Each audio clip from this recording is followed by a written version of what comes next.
Start with a Flea Flicker to open up the night. And he connects with Galladay. Sup, everyone. Welcome to the Super Wildcard Weekend of the Flea Flicker with Joey D and Timmy B. We got 6 amazing games this year with the added team. That's 2 extra games in the AFC and NFC combined, 1 in each. But Joey D, man, how are you doing today? Are you ready for the Super Wildcard Weekend?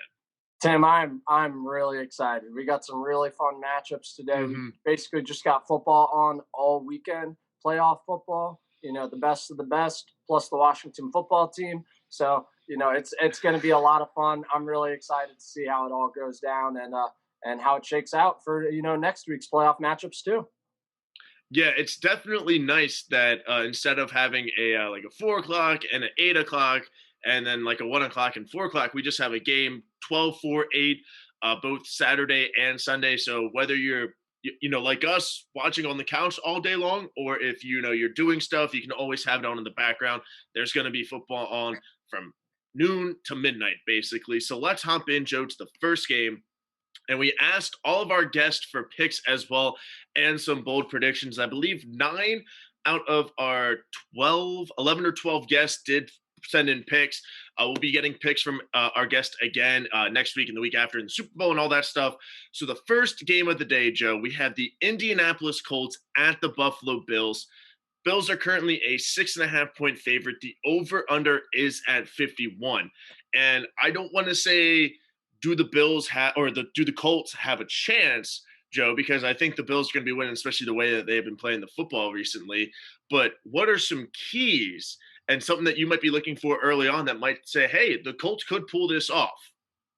Well, I'll be keeping an eye on that defense for Indianapolis. I mean, they've got players at every level. I mean, DeForest Buckner and Justin Houston on the D line, Darius Leonard at linebacker, and then the rookie Julian Simmons at safety is having a great rookie season.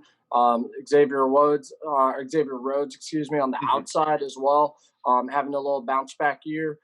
This team is coached really well under, I believe it's Matt Eberflus. Is that right?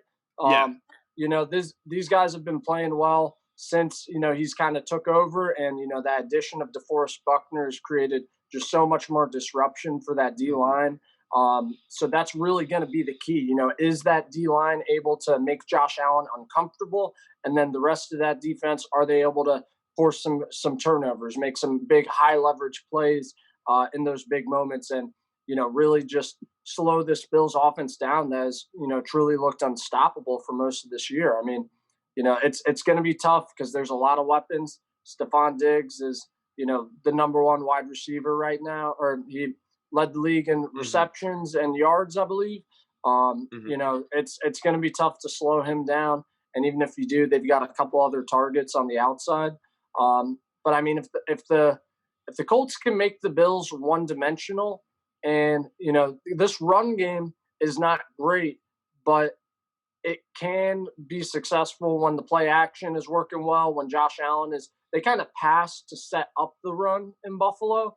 And if the Colts can keep them one-dimensional, they're not able to run the ball, and Josh Allen isn't able to hit on those third downs, hit on those big plays that he's been making all year, they'll have a chance to keep it close. But I don't know if this Colts offense can keep up with, a red-hot Bills offense, in this game. So I'm going to go with the Bills. I'll be rooting for the Colts in this one.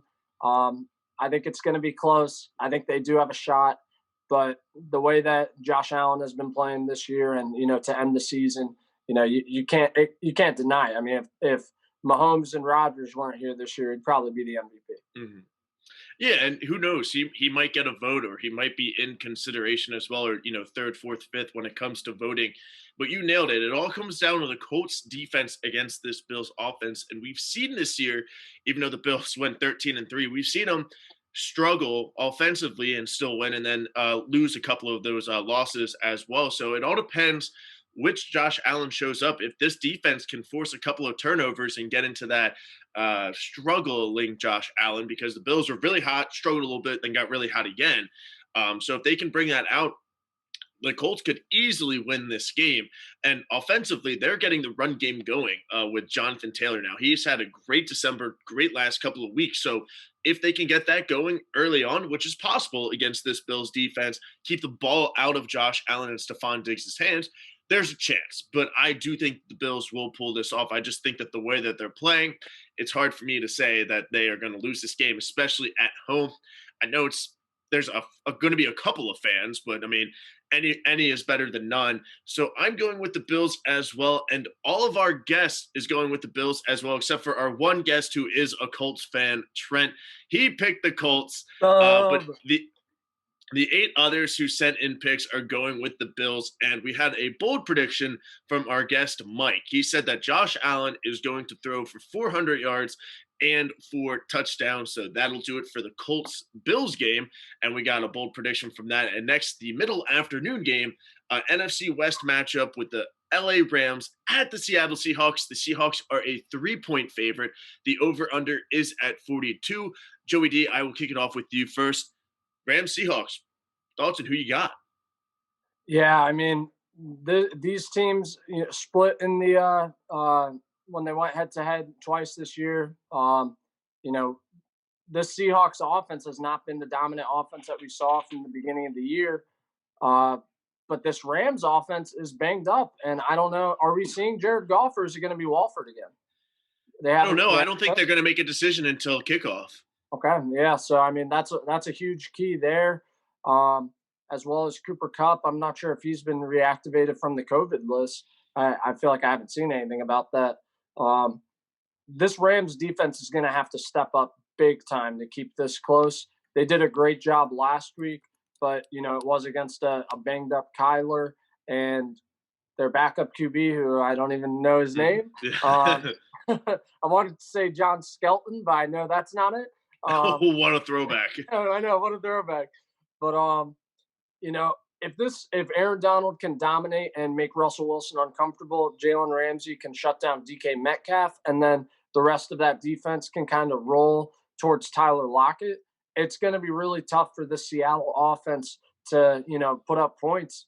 But at the end of the day, it's Russell Wilson against either Walford or Jared Goff is what it comes down to me. And Pete Carroll, who, we've seen him just pull it out in the playoffs. We saw the Beastquake run a couple years ago.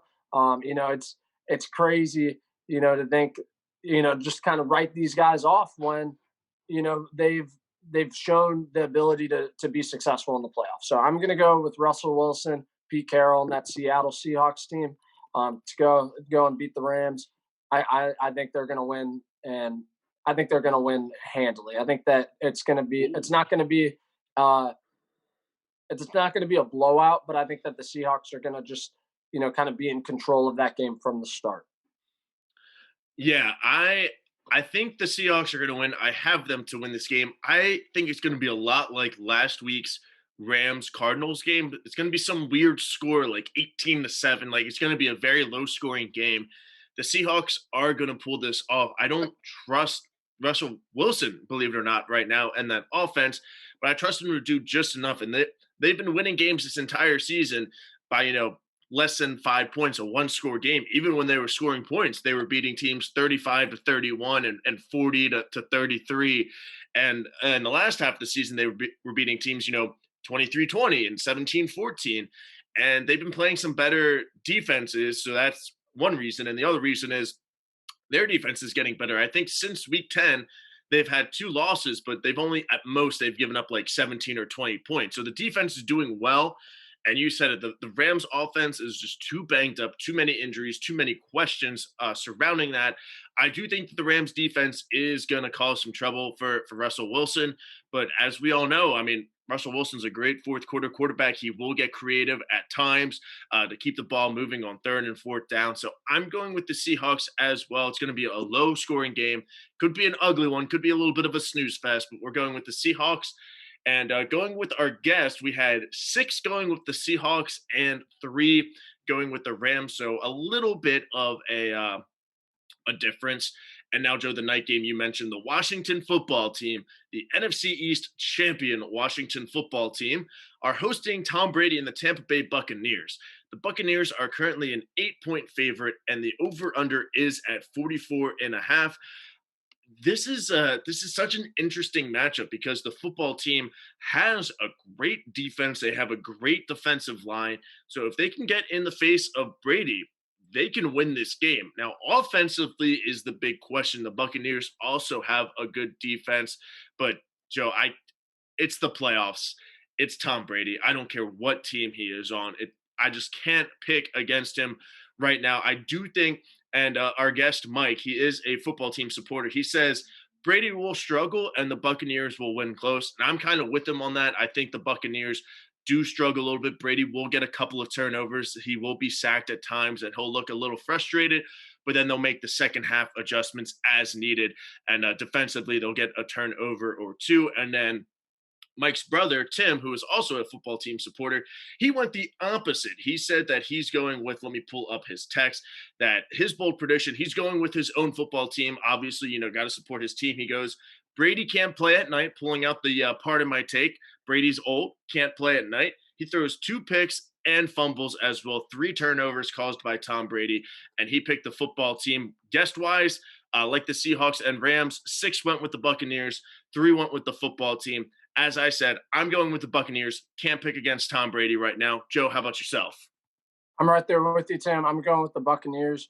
What Tom Brady has always been so good at is getting the ball out quick. And I think that's what we're going to see a lot of tonight. Just Tom Brady hitting those quick slants, screens, just kind of nullifying that pass rush a little bit. And I think we're going to see a really big game from Antonio Brown. He has been on a tear kind of since for the end of the season. Mike Evans is a little bit banged up. Mm-hmm. And like I said, with that quick passing game, I think that favors Antonio Brown the most. Mm-hmm. Just because he's the quickest and shiftiest of that really strong receiver core with Godwin and Evans as well. So I think that Antonio Brown's going to have a big game. They're going to be able to nullify the pass rush a little bit.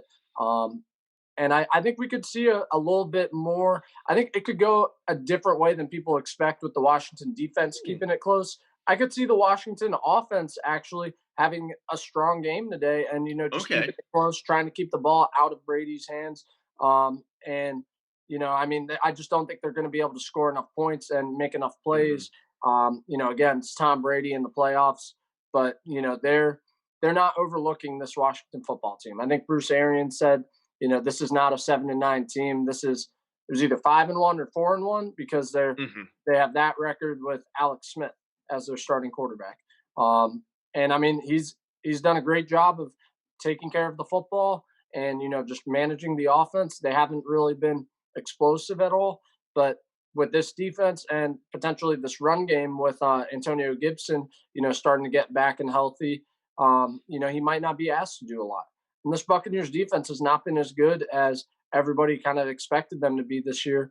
So that's what I'll be really interested in. Is that Buccaneers defense going to step up tonight and make plays against an offense that they should?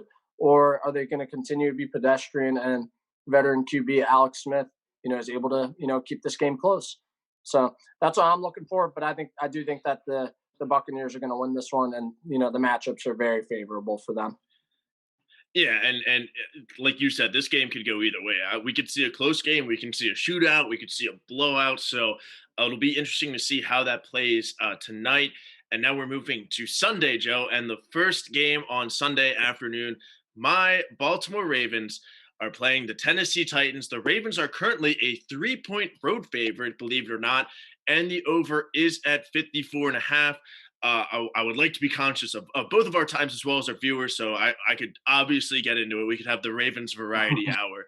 But, Joe, let's play a little game right here. How about this? How about you repeat the words that I say, okay? Ready? Are you ready? I'm ready. Run. Run. The. Ball. Ball. See, Joe, I'm glad you agree with me that the Ravens should run the ball. And I know the Titans defense, Greg Roman, when you're listening to this on the flight, ignore this part. Titans pass defense is bad. Okay. But the Titans' run defense is also not good. So we need to run the football. We can't abandon the run. J.K. Dobbins, Gus Edwards, Lamar Jackson, maybe Mark Ingram, who knows? But we got to run the ball. We can't abandon a run. This is our bread and butter. If we do this again, Greg Roman is gone. And if we lose, obviously, if we win, sure, whatever. We got to run the ball. We got to move the ball well. Ideal, best case scenario for me as a Ravens fan is we get the ball, 3-4 minutes, we score a touchdown, 3 and out, and then we go on an 8-minute drive to score to end the quarter. Best case scenario. And a lot of people here on radio are saying that, we got our swagger back and it's the playoffs, Joe. Win by 1 point. That's all I'm asking. Win by 1 point and move on. I'm going with the Ravens in this one, obviously. Hopefully this could be a little bit of a Lamar revenge tour with the Titans. Potential next matchup with either the Steelers or Chiefs and maybe the other one in the AFC Championship game. So could be a revenge tour from the Ravens and Lamar. I'm going with the Ravens again. There are so many other stats that I could throw out right now. And defensively, yeah, we'll talk about that real quick. Defensively, we should just go in knowing that Derrick Henry is going to be getting 120 yards, but we just got to prevent him from getting the 180 and the 200 and all that stuff. So I don't know if there's any stopping Derrick Henry, but hey, we got Calais Campbell and Brandon Williams back and healthy who weren't there in that November matchup. So that is a huge factor. Our secondary is the best in the NFL. So we will be able to hold their wide receivers and everything. Okay, I'm done. I'm going with the Ravens on this one, Joe. Obviously, how about yourself? What do you think seeing from this game and who's your pick? Yeah, I mean, just thinking back on the last game, that game was chippy. That was when the Titans players were just kind of disrespecting, the field and, just kind of getting into it. Mike Vrabel and John Harbaugh got into it. I think the Ravens are going into this one with a chip on their shoulder, in addition to losing them in the playoffs last year. A lot of the disrespect they've gotten, this year as well. I think that, like you said, with Calais Campbell and Brandon Williams there, they're able to shut that run game down, or not shut it down, but slow it down because they did a great job of slowing Derrick Henry down in the first game. Kind of until that fourth quarter and overtime. And the Ravens had the Titans right where they wanted them throughout most of that game. They just didn't finish and execute. So I'm going to go with the Ravens to get it together in this game. I'm really excited to see it. Let's get another guest pick real quick. Hey, Brooke, who you got tomorrow, the 1 o'clock game? Ravens and Titans. Brooke picks the Baltimore Ravens as well. Yeah, that's what I like to see, Brooke. And yeah, we stopped Derrick Henry for the first half and half of the third quarter. And then the key in that game was, and I said that in our recap, was our defense just got gassed because they would go on a 6-minute scoring drive. Then our offense went 3 and out, and then our defense gets right back on the field, which you can't do for Derrick Henry. So if we get in that situation again with a close game in the fourth quarter, we got to make sure that we can get a first down or two to keep the clock going, give our defense that extra minute or two because it's going to be tough. And that's both teams' strategies, with the Titans. That's why Derrick Henry is so good because come third, fourth quarter, he's still fresh. He's got fresh legs and he's ready to run you over when you guys are gassing, kind of same last year with the Ravens. We had Gus Edwards with 0 carries going into the fourth quarter, and then he would just run over a gas defense. So we got the Ravens in this one. Brooke has the Ravens, and our guest in shocker, Joe, this was the most diverse. 5 of them went with the Ravens. 4 of them went with the Titans. So a lot of purple happening right now on the Flea Flicker. Hopefully it pulls it off. So our recap is a little bit happier midweek and not as disappointing. And now, Joe, the Nickelodeon game, the midday on Sunday, the Nickelodeon game, we have the Chicago Bears at the New Orleans Saints. Saints are a 10-point favorite. The over-under is set at 47. Well, Joe, all 9 of our guests are going with the Saints, and we got a couple of bold predictions. The first one is coming from our friend, our fraternity brother, Fab. He says Chicago plays 3 different quarterbacks throughout the game, and his other prediction is Taysom Hill has more passing touchdowns than Drew Brees. And then our other fraternity brother, Tyler Antonelli of Splain Life Comedy, he gave me an excellent bold prediction. Let me read this for the people because I don't want to get this wrong. Bold prediction. Brees starts for the Saints. Saints go down 14-3 at half. Suddenly, at half, we hear that Breeze injured his ankle the first drive of the game. The telecast scrambles to find the play where it happened. Coming across a sack, Breeze takes to set up 3rd and long. It's not a vicious sack, but Breeze winces a little bit. We know, and the telecast knows, that Breeze isn't really injured, but the Saints need an excuse here to bring in the wonder kind Taysom Hill. He comes out the second half and lights up the Bears with the help of Michael Thomas, who, despite only having 1 reception in the first half, finishes the game with 150 plus yards and 2 touchdowns. Saints win 34-24. Wow. Okay. Yeah. Okay, Antonelli. I don't know if I can say anything else. I mean, the Saints are going to win this game, obviously. I mean, the Bears are happy to be here. I mean, that's what it is. You're 8-8. You lost week 17, crawling into the playoffs, playing a team who is basically in it to win it, because if they win, Drew Brees is done, more than likely. Even if not, they're done. So they're really in it to win it. They're in the dome. It should be fun. I do think the Bears could put up a couple of points early on, like Antonelli and Fab were saying. It could be a close game at half, but I trust Sean Payton and Drew Brees to make the necessary second half adjustments to put this game away late in the 3rd and 4th quarter. So I'm going with the Saints. Obviously, Joe, how about yourself? Yeah, I'm going with the Saints too. I think the big key is Alvin Kamara, and is he going to be able to play?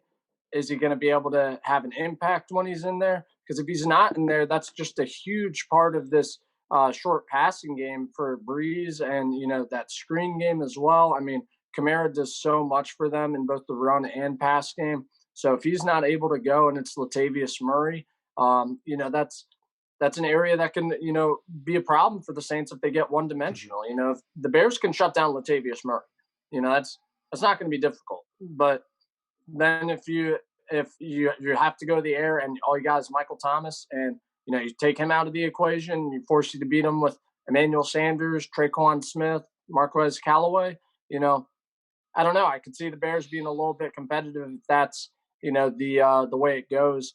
I don't think that Taysom Hill outplays Drew Brees, but I could see Taysom Hill having more passing touchdowns than Mitch Trubisky. That'll be my bold prediction. Taysom Hill passes for 1 touchdown, and that's 1 more than Mitch Trubisky. I'm going to go with the Saints to win this game. We'll say 24-6. Okay.